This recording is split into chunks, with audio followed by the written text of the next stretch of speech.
I had always believed in keeping my head down and working hard, but that belief shattered the day my childhood best friend, Mark, betrayed me in the worst way possible. We'd known each other since kindergarten, shared every secret, and even started a small auto repair shop together in Denver with nothing but a $5,000 loan and our own tools.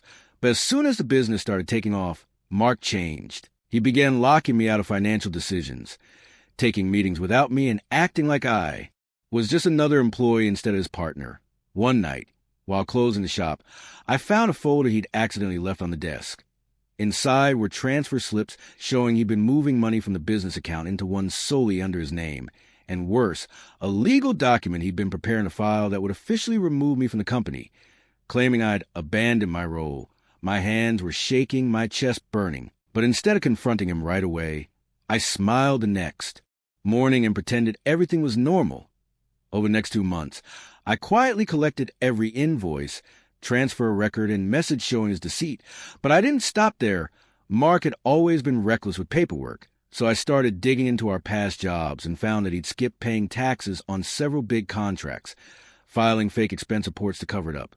I took all of this to a lawyer, who advised me on how to set the perfect legal trap. I let Mark file the abandonment paperwork, then hit him with a lawsuit backed by irrefutable evidence of fraud, tax evasion, and breach of contract. I also tipped off the IRS anonymously, making sure they had a copy of every fake expense report he'd filed. When the court date came, Mark looked stunned to see me walk in with a legal team.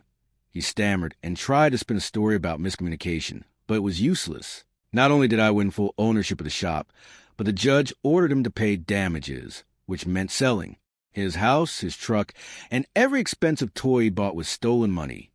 The IRS investigation stripped away what little he had left, and last I heard, he was working nights at a chain oil change shop, a far cry from the thriving business we'd built together. Sometimes customers ask me about him, and I just smile and say, we went our separate ways, but deep down, I know the man who tried to erase me from my own dream is now erasing the life he thought he'd stolen. And that's a kind of justice money can't buy.